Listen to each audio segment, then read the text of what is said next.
আসসালামু আলাইকুম। ধরো তুমি এমন কোনো ধরনের সিস্টেম তৈরি করতে চাও যেখানে কোনো ধরনের ব্যাটারি ভোল্টেজ, কারেন্ট, টেম্পারেচার এই জিনিসগুলো মেজার করে সেই ডাটাটা স্টোর করবে। তো আমার সাধারণত মাল্টিমিটার দিয়ে এই ডাটাটা স্টোর করতে পারি না। তো এর জন্য কিন্তু আমরা আরডুইনোর সাহায্যে একটা ভোল্টেজ সেন্সর, কারেন্ট সেন্সর, আবার কোনো ধরনের টেম্পারেচার সেন্সর ব্যবহার করতে পারি। ফলে সেখান থেকে আমরা সেই ডাটাটা নিয়ে সে স্টোর করলাম এবং দরকার পড়লে সেই ডাটা অনুযায়ী আমরা আমাদের সিস্টেমে চেঞ্জ করতে পারলাম। তো আজকে আমরা এই ভোল্টেজ সেন্সরটা দেখে আসবো। দেখতে পাচ্ছ একটি হচ্ছে এস, একটি হচ্ছে প্লাস, একটি হচ্ছে মাইনাস। মাইনাসটি বুঝতে পারছো গ্রাউন্ডে যাবে। এস এই জিনিসটা যাবে আমাদের অ্যানালগ আউটপুটে বা অ্যানালগ যে কোনো পিনে আর কি। এবং এই দুটো আমাদের আমরা যা মেজার করছি তার সাথে সেই সিস্টেমের সাথে প্যারালালি কানেক্টেড থাকবে। আমাদের ভোল্টেজ সেন্সরটি মূলত একটি ভোল্টেজ ডিভাইডার। তো আমাদের এই সার্কিটই মূলত আমাদের ভোল্টেজ ডিভাইডারের সার্কিট। এখানে আমাদের যে ভিসিসি এবং গ্রাউন্ড তা আমরা যা মেজার করছি তার ভিসিসি এবং গ্রাউন্ডের সাথে কানেক্টেড থাকবে।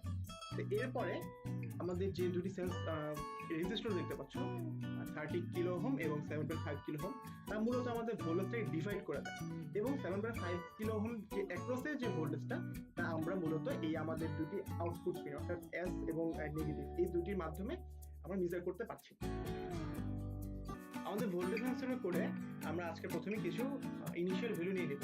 তো আমরা যেহেতু দুটো রেজিস্টরে কাজ করেছি, সেই রেজিস্টর একটি ছিল 30 কিলো ওহমে আর একটি ছিল 7.5 কিলো ওহমে। তো আমাদের এই ভ্যালুগুলো আমরা প্রথমেই নিয়ে নিব। তো দেখো এখানে R1 এ আমাদের রয়েছে 30,000 এবং R2 তে রয়েছে 7500। এরপর আমরা ভার্ট সেটআপে আমরা যেহেতু সিরিয়াল মনিটর এটা দেখব, তাই সিরিয়াল বিগিন দিয়ে ফাংশন দিয়ে কাজ শুরু করছি। এরপর দেখো আমাদের লেখা রয়েছে ফ্লোট ভোল্টেজ মেজার, অর্থাৎ এটা একটা ফাংশন। এই ফাংশনে আমরা আমাদের সম্পূর্ণ ভোল্টেজ সেন্সরের যে মেজার ক্যালকুলেশনগুলো আছে সেগুলো করব, যা পরে আমরা ভয়েড লুপে রান করাবো। এর জন্য প্রথমে ভি আউটে আমরা যে দেখো ক্যালকুলেশনটি করেছি, এখানে যে কাজটি করছে তা হচ্ছে 1024 দিয়ে নরমালাইজ করে তারপর সেটাকে 5 মাল্টিপ্লাই করে তা ভোল্টেজে কনভার্ট করছে।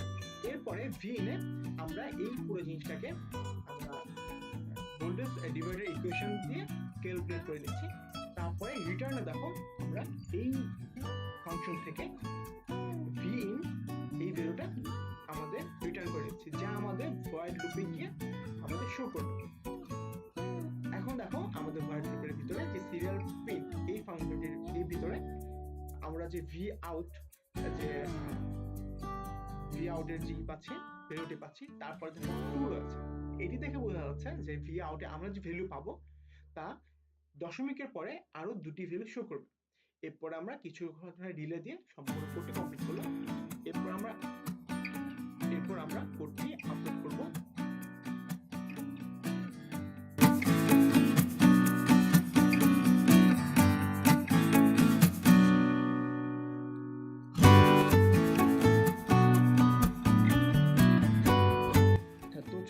সিরিয়াল মনিটরে গিয়ে আমাদের ভোল্টেজ সেন্সর কি ধরনের ভ্যালু দিচ্ছে তা দেখে আসি। আমি যে সোর্সটি লাগিয়েছি সেখানে 5.25 এর কাছাকাছি কোনো 5 ভোল্টেজের কোনো কাছাকাছি ভ্যালু দেওয়ার কথা ছিল। তো আমরা দেখো এখানে 5.25 এর মধ্যে একটি ভ্যালু পাচ্ছি, অর্থাৎ আমাদের সার্কিটটি ঠিকমতো কাজ করছে। তো আমরা এভাবে আমাদের সিস্টেমের ভোল্টেজ, কারেন্ট মেজার করে কন্টিনিউয়াস ডাটা নিয়ে যদি আমাদের সিস্টেম মনিটর করতে চাই তাহলে আমরা এই সেন্সরগুলো ব্যবহার করতে পারবো। পরবর্তী ভিডিওগুলোর জন্য তৈরি থেকো।